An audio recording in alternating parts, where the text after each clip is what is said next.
Hello, everybody. Song Gets 134 here. And as always, I'm Average Joe Squad. Welcome to another episode of Remember the Hyphen, the show where we look at comic books, movies, and everything in between. And before we get started with more Spidey-ness, I apologize for like the weird bar of light. It's kind of the way we're set up and shot right now. There's like a light over us that's making it contaminated. There's nothing we can do about it. Some asshole was in my parking spot today, so we parked further down. But anyways, so once again, it's Spidey-ness, the month where we just talk about Spider-Man shit for like a month. And we're doing some comics, because we haven't done some comics yet this year. We've done a couple. We did year one, but I meant just haven't done Spider-Man comics. Well, I meant more Spidey-ness related comics for this year, because we did like a couple. So we're doing an odd one. We're doing Spider-Man: The Death of John Dewolff, or Joan Dewolff rather. Joan. Well, I think it actually might even be Jean. It might be Jean. What? I think I remember in Spectacular they made Joan a man in that, but like Well, she's also she recently appeared in the Gwen Stacy miniseries they were doing. Yeah, because she was pretty prevalent during that period. So, this is kind of related because Venom came out. This is actually more or less the story that leads into Eddie Brock becoming Venom, which we'll get into when we talk about it a little bit more. Also, it only took me a year to finish this and get it back to Adam. I was about to say, this is my copy of it. I've actually had this for a little while. I'm gonna need to track down my own copy of it for the archives. Yeah. This is kind of a weird story, but and also I know Comic Pop's done this before too, but we can do it too, guys. I mean, granted, I can't have the sexiest man alive Ben on the show, but what can you do? If you watch the Christmas special, you'll understand why I say that. But basically, this story was written as kind of an answer to like a big thing that was going on with crime at the time. It was particularly a story that they actually reference in here of an older man who was accosted by some gang thugs and eventually had enough and pulled a gun on them in the subway and shot them. It's very much about more or less the idea of dangerous vigilantes that were becoming kind of a thing in the 80s. Well, crime in New York around the 80s period, like late 70s, early 80s, was really fucking bad. Yeah. From a lot of the stuff I've seen and watched over the years. Yeah, you're not wrong. It's what Gotham's based on in DC. Yeah. So, I mean, and given that this came out right around then, this is 1985, and Peter Parker, the Spectacular Spider-Man. Which is actually also why he's in the black costume, because a lot of people don't know is after he got the cloth costume, what happened is in Amazing you would see him in his traditional red and blues, and in Spectacular you would see him in the black costume. And also they try to do more serious stories with him in the black costume, just because like it is a more serious looking costume. Yeah, and this isn't the symbiote one either. This is the cloth one. Yeah, the one Black Cat made him. Yeah, when she was wearing her Michael Jackson outfit. So it's kind of cool that he goes back and forth for a while before Venom becomes a thing, and he goes solely back to using the red and blues. Which is a shame because I love the black costume for him. I mean, it's very simple. It's just white eyepieces, occasionally the white things on the back of the hand, but I want to say this version doesn't have that.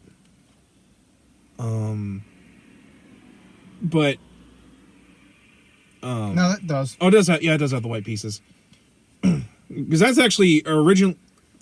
Okay, that's weird. They show him shooting it from the top of the palm when that usually wasn't how he used them. Wow, that's really. Because that makes sense for Venom because that's where the webs. That's how it was. That was how it was. Yeah, I have that issue. I have the reprint of that first issue of Amazing when he comes in with that. That's how that costume's always been. Well, yeah, but like that's because of the symbiote. That's where the symbiote makes the webbing from. Oh yeah, okay. Now I get what you're saying. Yeah, because this is the cloth one, so technically he should have the wrist. Continuity error. Either that or they're just like, well, no, that Spider-Man made them do that now. I'm just gonna go on. I'm just gonna say that's a continuity error. That probably is a continuity error, but basically, the story is sadly the death of a at the time long-running Spider-Man character, a police chief known as Joan Dewolff. She was more or less Marvel's attempt to kind of give Peter like a Commissioner Gordon, if you will. Because for a very long time, Spider-Man more or less was hounded by the police as a criminal. This is like one of the few time periods where Spider-Man isn't treated like a criminal all the time. Depends on who's writing the book, mostly. But for the most part, the cops are like, we don't like him, but he can beat up the Vulture and the Rhino, and we can't. So we let him do that, more or less. But Joan was a very no-nonsense cop who, while she didn't necessarily like Spider-Man, although there's a lot of times where they hinted that she did like him, and in fact, she had some sort of a romantic... She had a crush on him, Yeah, basically. she had a crush on him. I mean, you know, who won when they saw that spandex-covered caboose? Because, you know, Spider-Man dummy thick. But, more or less, she had, you know, she helped Spider-Man even though she didn't necessarily agree with everything he did.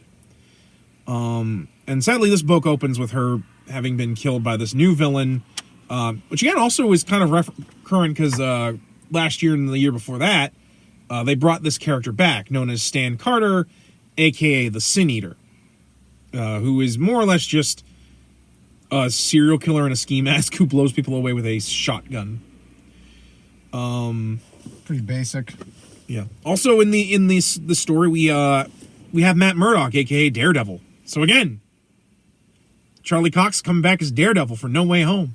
Even though I know he's coming back as just Matt Murdock. I'm assuming they're going to be doing some Daredevil stuff eventually. But, and that's more or less basically the book is about Spider-Man and Daredevil trying to uncover the mystery of who killed Joan. Well, actually, Spider-Man wants to catch the Sin Eater for killing Joan. The Sin Eater actually killed a judge that Murdock was friends with. And more or less, both him and Spider-Man agree to work together to bring this lunatic in. And that's more or less the basic premise of the original book. This also has the second Sin Eater story, which we'll probably go into at the end. But not in crazy detail. Because it's not very good. Like, there's some good moments to it, but it pales in comparison to the original Sin Eater story. So what were your thoughts reading the Sin Eater when I let you borrow it? Yeah, so you had talked this one up a little bit, and I mean, I had kind of heard about it, like, in passing from, you know, just different stories or, you know, guidebooks. So when I kind of finally sat down to read it, I read this in two parts. I think I read the first 2 issues one day. And then 8 months later, I finished the book in one night because I got bad ADHD and I got bad motivational challenges. Yeah. But no, once I sat down and actually read the thing cover to cover, I really enjoyed it. Yeah. It was a little bit more of like a darker tale, and it kind of really comes in that period of Spider-Man's history where it's after Gwen's died. Yeah. And you know, he's married Mary Jane at this point, but we see Peter really kind of struggling with, you know, how far does he go? Yeah. You know, like in this issue, I mean, when he finally does get Sin Eater and he fights him, I mean, he basically nearly beats this guy to death. I mean, they reveal in the sequel that he's really paralyzed him, like giving him a couple different disabilities and stuff just from how hard he was hitting him, you know. And even Peter mentions, he's like, okay, like, you know, like I'm not pulling my punches, you know. Yeah. And we had kind of seen this before in Spider-Man. I mean, when he fights the Goblin post Gwen dying. Oh yeah, he even remarks, he's like, if I had, you know, another hit or another minute or so, I would have killed him. Yeah, like, because I remember, like, Peter was actually horrified with himself when he finally, like, took a minute to breathe. He's like, oh my god, I almost killed. So it's interesting to see that, you know, there's kind of this dual idea of, you know, how far does Spider-Man go before it becomes too far? You know. Yes, it's really interesting, and it kind of like and I think the part that makes it even like more interesting is that he's using the black suit. Yeah, so it really emphasizes how serious of a story this is, especially given the fact that this was written by Peter David, who is most famous for his run on the Hulk. And I want to say this was like one of his first gigs. Yeah, this is one of his first gigs, and he really knows how to write a crime noir. Which I think is really one of the other things that makes this book really good. Like that intro where, you know, it's Joan like narrating like her life, and then it has that splash page of her dead. Like that hits. Like that's a powerful. It's also really rough because it's implied that like the Sin Eater's shotgun literally like destroyed her torso. I'm like, yeesh. Like it. Yeah, if what it does to Betty's chair later on in one of the issues is any indication, like especially like shotguns at close range do a lot and a lot of damage from how powerful they are. I think it's also implied that that's like a shield shotgun or something like that he kept from his days as a shield agent. I think they brought that up in it offhand. I can try to find it, but I don't know if they did or not. Yeah, it is implied to be like at least a slightly stronger caliber. I think.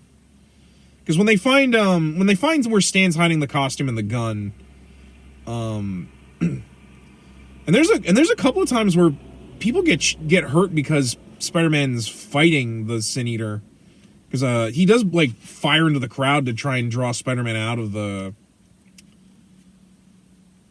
way, but like there's some serious stakes in this, basically. Yeah. Yeah, because eventually Sin Eater decides that he's going to kill J. Jonah Jameson, and more or less him and Ned Leeds, because this is before Ned Leeds died. And also I want to say the first story actually takes place before the wedding, because this is roughly before actually I think MJ finally told Peter that she was Spider-Man. Okay, so this is October. I don't have my phone ready. So that came out in October 85, so I want to say, like you're saying, if it wasn't right before, it was right after. Yeah. Because that took place in an Amazing Annual. Yeah. But yeah, like there's a lot, like, because basically Betty goes to stay with Martha Jameson, a.k.a. J. Jonah's second wife, a.k.a. one of the people who created Spider Marla, not Martha. Marla. Sorry, that was no, that's fair. Yeah, it's Marla Madison. I was trying not to say Marla Madison, but then, yeah, Marla Jameson. But basically, Betty stays with. I believe she's dead in continuity now. Sadly, is she? Yeah. I think they tried bringing her back with the clone conspiracy. Yeah, they did. But the less said about that, the better. One of these days, we're gonna have to review that. Sadly, I know. I'm gonna have to fucking. I might as well.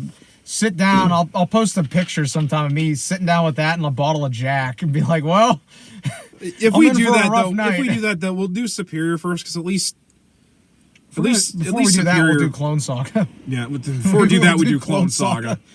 Before we do that, we'll actually fucking sit down. We'll do we'll have exhausted every other good fucking story imaginable. No, that's fair. Fuck, we'll do issues with the fucking big wheel in it. Yeah. Before we do the clone conspiracy. I'll do issues of fucking Peter Porker before I'll do that. Cause fuck, man, even Dan Slott fans don't like that piece of shit. All five of them. All five, yeah. But getting back to this story, there's a lot of times where Peter like has to be really clever, like when the fake Sin Eater attacks the bugle, and he has to like use a typewriter roller that he throws with like his spider strength, because he's like, I can't risk not. But like there's a lot of times where Peter has to be very quick, or else like he almost dies. One of my favorite panels was after Daredevil gets on the trail of the Sin Eater. He goes to that bar, you know, as Matt, you know, and he's getting ready to throw this one dude from the window, and the owner's like, no, not the window. Oh yeah, not the window. Matt's like, and then Matt leads, and all of a sudden Spider-Man comes flying through the window. I'm like, oh, not the window, man. That bar is actually a recurring thing in both Spider-Man and Daredevil's. Oh, is it? Yeah, because I just picked up a Daredevil omnibus by Frank Miller. Apparently, Miller created that bar as a way for Daredevil to like get information, and occasionally because I want to say he invented it when he was briefly writing on Spectacular himself, because he wrote a few fill-in issues until they got like Peter David or somebody to fill in, but. Basically, that bar became a running thing where, like, Peter and Matt would get information. Because I want to say, in the Hobgoblin, the original Hobgoblin story, he goes to that bar to get some information about the new Hobgoblin. I'll have to check my trade. But yeah, that bar is actually a recurring thing in the 80s for Peter to go to. Because I remember there's one where he sits down and orders a fucking ginger ale and he's got the mask on. He's like sipping his ginger ale. Really, Peter? You go to the bar. I know you don't drink, but you couldn't have like ordered like something a little bit more masculine than a ginger ale. You couldn't have ordered milk in a dirty glass. I mean, I would have done the same thing. I mean, fair. Yeah. So, this story has a lot of firsts. Not the least of which is this is actually the first story where apparently Peter and Daredevil revealed who they were to each other. Daredevil, of course, because he knows that Peter and Spider-Man have the same heartbeat. Yeah, I must say recognizes it via their heartbeats being the same. This is and basically Daredevil's like, look, I'm not going to out you because here, I'm Matt Murdock, and this is also the story that leads into the birth of Venom because the fake Sin Eater is what gets Eddie fired off of the globe, and of course he blames Spider-Man for that, despite the fact that it was the fact he didn't fucking double check. Didn't do his goddamn research. And apparently that's also based on, like, I want to say the Son of Sam serial killer. It probably is. It wouldn't surprise me at all because I'm sure that was going on around this time. Because there used to be this amazing blog I read where they talked about different Spider-Man stories, and it apparently is based on like a serial killer who heard the killer in the other room and he had schizophrenia, so he's like, those must be the voices of me. I must be the killer. Again, the scene with Aunt May's boyfriend is ripped straight from the headlines at the time, where he went in and started. So it's a real current book, basically. You know, like if you're looking at like that time period of Spider-Man and just the time period for Marvel in general, this is really kind of like a snapshot of what was going on at that time. You know, because not only did you have Marvel doing this kind of stuff, you also had DC doing this. Like this is the kind of the time period where like you had like 10 Nights of the Beast, you know, where he's defending Reagan. Like, you know, you're getting these comics were trying to be like a little more topical, like, you know, include mentions and stuff. And I know some will probably think it dates them, but I think it's interesting because it shows that, you know, they were aware of what was going on and they were trying to incorporate it into, you know, weaving the story basically. Well, you know, and to kind of maybe make it feel a little more real. Yeah. And to be fair, comic books have been doing that since their inception. The original early days of the Golden Age were about fighting World War II. I was like, the first issue of Cap is him punching Hitler. Yeah.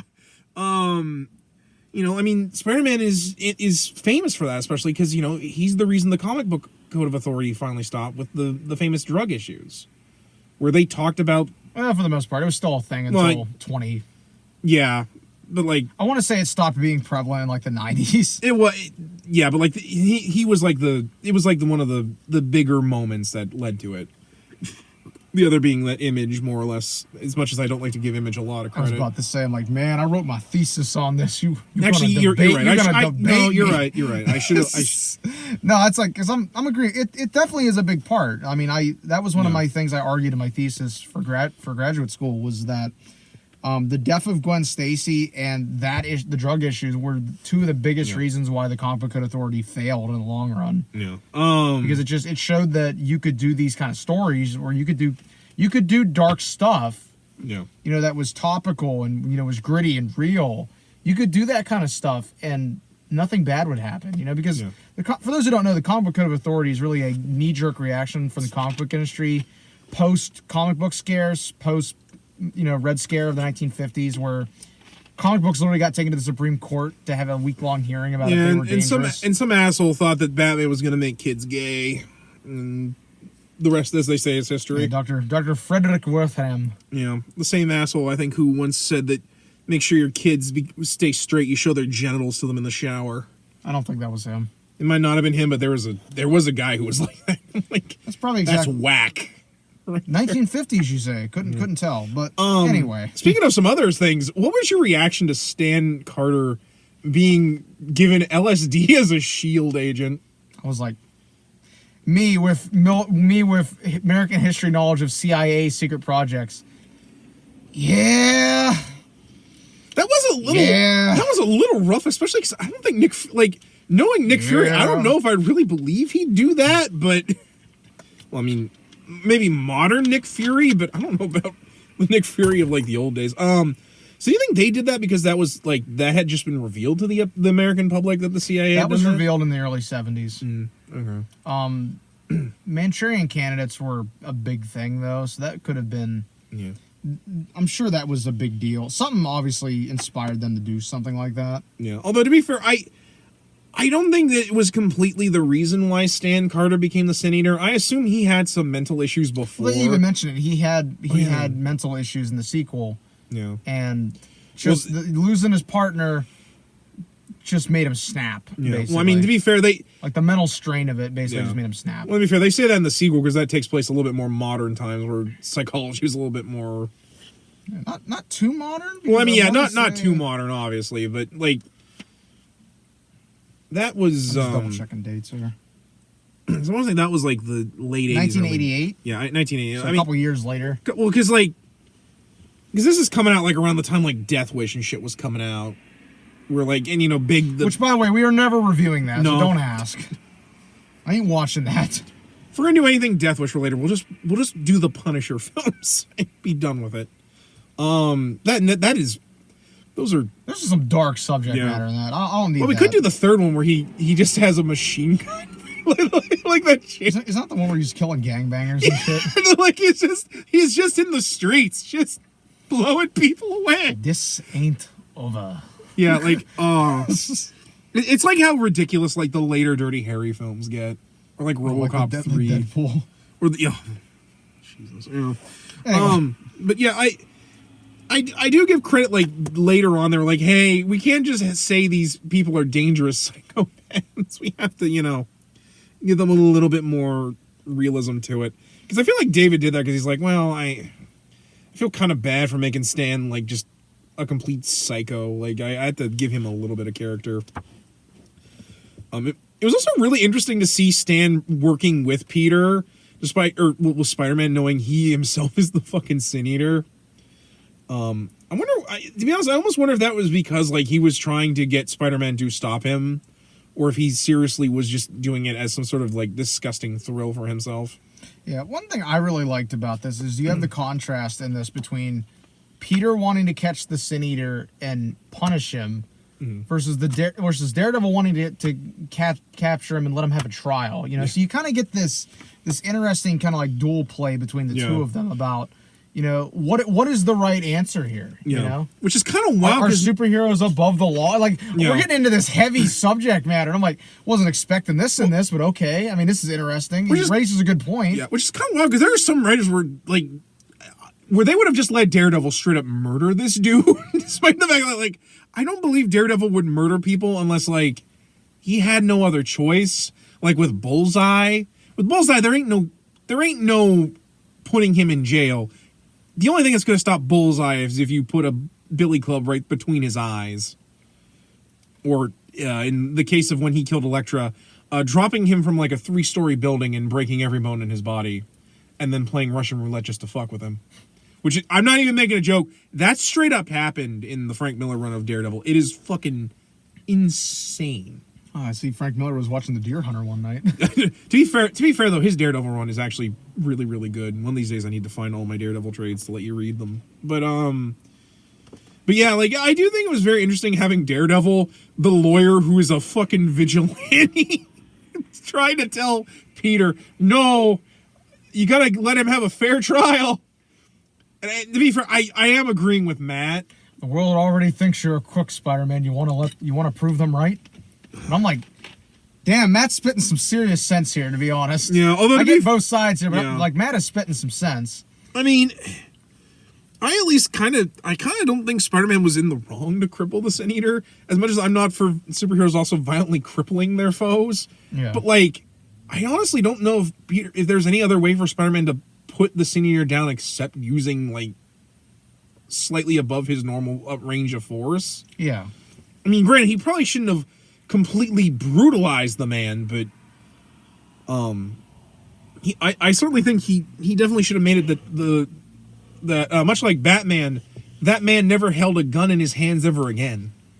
Because trust me, if Batman had dealt with this lunatic, I'm pretty sure he wouldn't have been able to walk again, knowing Batman. Yeah, probably. But well, then to be fair, it's kind of funny hearing Daredevil say Let this. Wolverine handle him. Yeah. Well, knowing Daredevil, is there thugs in this hallway? All right, I'm gonna lock the door and I'm gonna whoop on these motherfuckers in this hallway, and we're gonna get every single shot. Yeah, if only that riot at the end of the one issue had taken place in a hallway. Oh my god! Yeah, he would have won. He would have won. It wouldn't have been a chance. But I also do admit I do like that they show just how, because it's still a thing today where like the public is like, they've got him and they're gonna give him a trial. We're gonna murder this dude. We're gonna go down. We're gonna lynch him. Like, because that's still a thing that happens today. Like, pretty sure you see not to get too topical, but you see a response to a verdict. It's like anymore. I mean, I would say since the late 80s or early 80s, no matter what the verdict is, there's going to be a group that's fired up. You know, and we see these kind of events. I mean, look at Rodney King. Yeah. I know that dates that a little bit, but I mean, I see a lot of similarities between that and what was going on here, you know? Hell, one from when I grew up, look at the O.J. Simpson trials. That was a fucking circus. And I'm sorry, he did that. Like, everyone knows he did it. But, yeah, like, and to be honest, I actually really kind of love that. Like, Spider-Man's like, yeah, I can't kill you, but I don't have to save you either. Like, that scene where Daredevil goes down and Peter just stands there and decides that he's going to let the crowd murder this man. That honestly, like, actually gave me chills when I read that scene. You know, that scene where Peter is literally just standing there like, I'm doing the right thing. I'm just going to turn away and I'm going to listen to the crowd rip him apart. You know, like, it really shows just how much this whole thing has, like, completely unnerved Peter Parker. Yeah, what was your thoughts when you got to that part where Peter... I was like, Jesus Christ, Peter, come on, man. Yeah. Shit, he's acting like this guy killed Uncle Ben. Well, you know, to be fair, like, that's one of the things that I think this period really got. Because this was the same way for Peter when, like, Ned Leeds died, when the Hobgoblin became a thing. Like, it really showed just how much being Spider-Man has kind of shaken Peter to his core, where, like, these kind of things happen. The dude's got PTSD. Let's be honest here. He really does. He probably got a complex version of it at this point, along with some survivor's guilt. It was like that was one of the things that always got me. Didn't expect us to play psychology on Remember the Hyphen night, but to be fair, that, you know, that's one of the things we do is we discuss the character. But like that scene where, like, the only thing that gets through to Spider-Man is when Matt Murdock Daredevil appeals to the man under the mask, and it only is then when Peter realizes he has gone too far, and as much as he doesn't want to save Stan, he knows that's not what Uncle Ben would want, because Uncle Ben would have wanted this man to face trial, and that's what Spider-Man does, is he does the responsible thing. But I honestly really love that, where it's not an appeal. I think one of the things that makes a good Spider-Man story is it's not just about the mask, you know, Spider-Man. It's about Peter Parker being Spider-Man and doing the right thing. That's one of, like, the best stories for me are. I think you would agree too. Yeah, definitely. I also kind of love that they show that, like, Murdock, you know, like, was getting that criminal off because Murdock, like, I want to say it was because he was wanting to make sure the guy, like, got off so that he could, like, interrogate him for, like, because it's like, this guy's a stoolie. I can get, if I let him go, I can go as Daredevil and I can get the bigger fish at the top. Either that, or I want to say he actually knew the guy was was legit. I forget exactly, but I love that scene because it shows, like, they play Murdock as, like, kind of a sleazy lawyer despite knowing. We get a Kingpin cameo. Oh yeah, I forgot about the Kingpin cameo in that. Where basically Fisk is just like, you know, your friend Daredevil has more manners than you. He just knocked on my front door. Yeah. I'm like, well, I mean, he's kind of Spider-Man, Fisk. I don't really think Spider-Man knock. But no, that was. Also, was Daredevil really whoops your ass on a daily basis. It seems like. Yeah. Because I'm assuming he just broke in, fucked up every single guard in the Kingpin's place, and was just like, all right, are you behind the Sin Eater? No. Okay. All right. Leaves. Does not elaborate. Don't go down that hallway. I've got more oh, God damn it. But no, like, that was really good, especially because, like, I think the Kingpin's even like, do you really think I would, like, would let, like, because I think I want to say this is just after he got his criminal empire back, after the events of Daredevil Born Again, where he lost all his empire because he decided to stick nuke on him. Like he's like, no, I'm not with this lunatic. If I were to kill these people, I wouldn't broadcast it on the damn news. But no, that was really good. And I actually kind of like even Fisk is like, this is fucked up. Like, which Again, as someone who read some of the later Daredevil minis that explain the Fisk's background, where apparently he was into child trafficking. Yeah. I think a lot of writers are like, that might maybe be a we're little not far. going to include that one, Frank. That might be a little far. But, especially because yeah. I was like, please don't give me any more details. I don't want to know. Well, we're going to have to review that eventually because it's still pretty good. But Cross that bridge when it comes to it. But yeah, like, there's just a lot of really good moments in the first one. You know, like, I even like at the end, like, both Matt and Peter kind of don't fully agree. But at the same time, they both know they're on the right side of the law.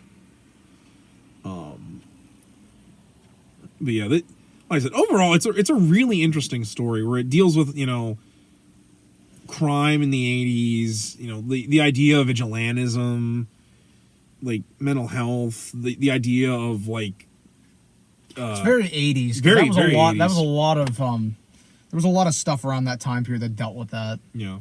Whether it be like TV or books or, you know, big budget movies. Yeah. If you had any flaws with this book, what would you say that you didn't like about it? If you were to say anything. It's rather short. Yeah. Would probably be my biggest thing. I feel like they could have done a little more with it, you know. Yeah, because this is. But at the same time, I almost wonder if maybe the pacing wouldn't have been as good if it was a little longer. Yeah. You know, because even at times, all those feels kind of rushed. It's still at the end of the day, it's a rather enjoyable read. Yeah, which is why they pack in the sequel, because yeah, so it's kind of like I almost wonder, just like, you know, would it have been nearly as good and gripping if it was longer and it had a little more pacing to it? You know, because this is kind of around the time where like deconstruction was becoming more of a thing. I do find David's like, no, to be fair, I give him credit because I feel like if he were given a little bit more to do for it, I feel like he might have went a little too much into the purple prose, like say Frank Miller would have done if he wrote this story, but yeah, I do agree. Like, I do wish it was a little bit longer.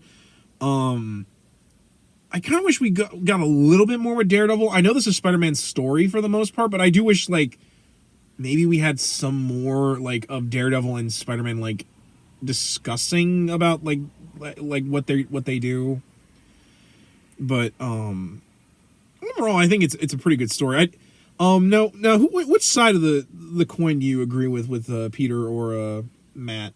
I really don't. I'm really kind of middle of the road because I think both of them have a valid point. You know, it's with Daredevil, I get his point. You know, where it's like, you know, you're entitled to a fair trial. You know, like you, at the very least, you're entitled to that. You know, or the world is entitled to see you on trial. But at the same time, I also see where Peter's coming from, where it's like, do we really want to go through that just to have someone that we know is guilty? Yeah. You know, especially in this setting, you know, like these like superhuman beings that know this dude is guilty. They know he did it. Yeah.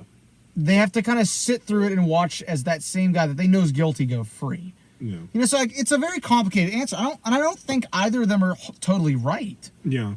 Just like I don't think either of them are totally wrong. Yeah. It really depends on kind of what side of the coin do you really, you know, fall on. I agree. Yeah, like for me, I do kind of agree with Daredevil, just in the idea that, like, if nothing else, they needed to make sure this guy went to jail, because especially given the mob mentality that happens at the end, I do agree with him. At the same time, I can't really blame Spider-Man for just having enough, especially because, again, this is after watching the Green Goblin murder his girlfriend. And yes, I know Peter is the one that snaps her neck. Let's be honest, though. She wouldn't have been in that situation if not for Norman even Osborn. then, it's been so debated and done to death and retconned, and various people that actually wrote the thing have said different things. Well, then, even for me, at the end of the day, like, to quote Spider-Man's Tangled Web, he kidnapped her, took her to the bridge, and dropped her off it. Like, the man did it to hurt Peter. You know, he's seen that. He's seen death of Captain Stacy. Death of Captain Stacy wasn't really anybody's fault, but the fact that, like, this woman who Peter, you know, looked up to a lot and was a trusted friend, died, like, was murdered by this maniac, and, like, not too long after that, you know, you have Venom. He beats Black Cat up, you know, and then you have Maximum Carnage, like a couple years after that, you know. So it's like, hell, not only that, because I want to say Maximum Carnage does a good job bringing that up. Just, you know, where Peter's like, you know, when does it stop? You know, and not only that, like, after that, Peter would be buried alive by Craven and pushed to his absolute limit mentally. I see why, like, eventually Peter did the whole I am the spider thing. Like, this man went through some shit. But, overall, what would you rate the first story? I would rate the first story, I would probably give it about a 7 out of 10. I mean, it's a really, really good Spider-Man story. It's not perfect. It's got a couple flaws here and there, but overall, I enjoyed reading it. I'd give it an 8. It's one of those, like, two-issue Spidey stories that, for me, like, it's good, and while it doesn't have flaws, it at least doesn't stay around long enough to waste its good faith in me. You know, it's one of the reasons why I think, Nothing Can Stop the Juggernaut's so good, because, like, it's all it needs to tell you without, like, doing stupid shit. Unlike the second story about the Sin Eater that's in this book. Which we're not going to dive totally into. But basically, the Sin Eater, he gets out of jail. Peter doesn't trust him. Peter basically gets horrified by seeing, what he did to the guy, and it fucks with him. Right around the same time, Electro gets out of jail, and Electro finds out he can stop Spider-Man from clinging to walls by using static electricity, which is, I don't know if that's correct or not, but funny. So, yeah, that's my phone ringing. Okay. So we'll make this short.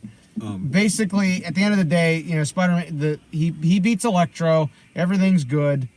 And then Stan decides he can't, because he's going through like a psychotic break where, like, the Sin Eater is like a separate personality. He decides he would rather die than become the monster, so he uses a toy shotgun and proceeds to get gunned down by the cops because he can't kill himself, so he decides that he'd let the cops do it. And it's admittedly kind of a good ending there, because I'm like, I don't really need to see the Sin Eater come back, except later on they have a second Sin Eater that's a different guy, and I don't even know what that story's about, because who the fuck cares? But yeah, and to be fair, the second story is just dumb in a lot of spots. Like, there's the whole Electro beating Spider-Man, and Spider-Man's all, like, depressed and upset about it, and I'm like, Peter, it's like, fucking Electro. Like, the dude has electric powers. Like, so what if he beats you? Like, a lot of your villains beat you the first round, then you come back. What's so different about this time? For me, I think the biggest problem is they shouldn't have had Electro in there to begin with. It should have been just focusing on Peter's feelings of guilt about what he did to Stan, while also at the same time being like, no, this man is a monster. And being a story about the Sin Eater dealing, or like Peter, like, basically the Sin Eater trying to escape what he's done, and sadly at the end he can't. The other thing is, I don't care about the whole thing where they reveal that Stan and Jean were lovers. Yeah, that was unnecessary. That was unnecessary and frankly weird, because, like, it just doesn't really make a lot of sense. But like I said, I think that's really, because, like, honestly, I think the Sin Eaters thing, that story could have been good. But the problem is they wanted to add Electro in there to give Peter someone to beat up, which is sadly kind of one of the problems with especially comic books at that time, where it can't just be, hey, let's have a story where we're dealing with, like, the mental issues of these characters. We have to have a supervillain in there, or else kids aren't going to buy the book. Would you agree that's probably, like, the biggest problem with it? There's too much going on. Yeah. Although you were excited at the part where it showed the famous that famous the famous part where we're basically MJ wants Peter to become, like, a modeling photographer, which admittedly would probably give him pretty good money. Yeah. But basically, MJ sets up one of his cameras and puts on a bikini and starts taking pictures, and Peter sneaks up behind her, picks her up on the ceiling, and they start banging on the ceiling. Which, damn. Yeah, damn. Okay. I didn't know that was from this. Yeah, I thought that was from ASM. I kind of forgot that was in there. I've seen it so often that I thought it was ASM, because, I mean, I know more people will read that than the other titles, so. Yeah. Oh, and probably one of the reasons why it's weaker is Peter David didn't write the second one. I think it was John Buscema that wrote the second story.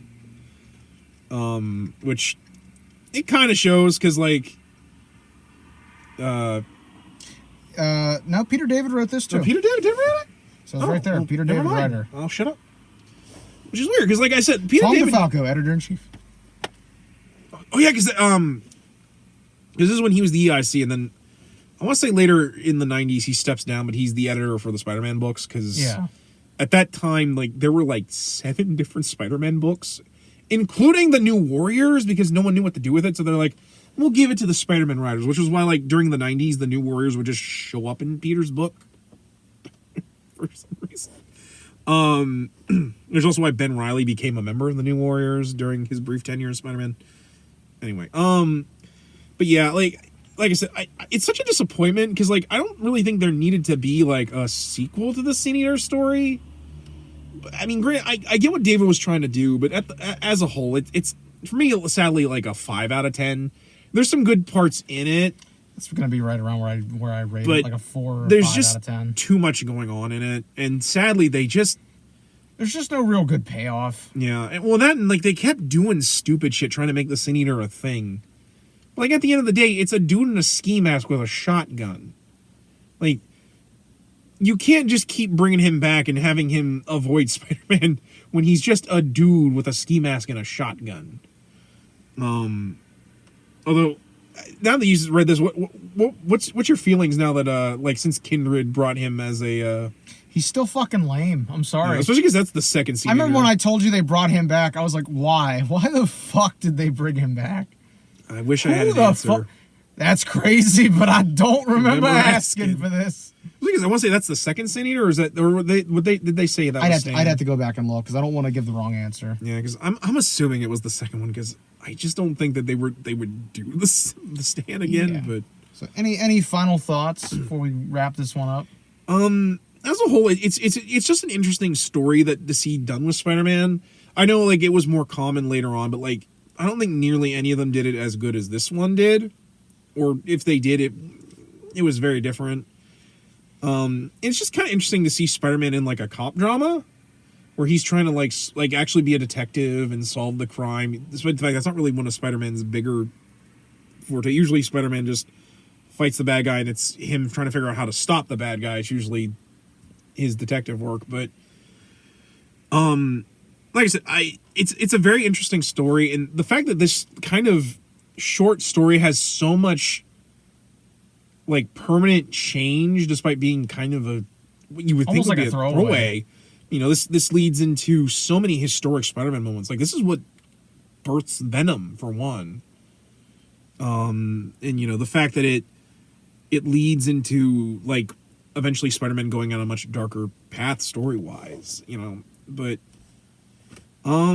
yeah, that's really all I had to say. Like, I'm glad you enjoyed it, because I knew you would, because like it's one of the better Spider-Man stories in my opinion.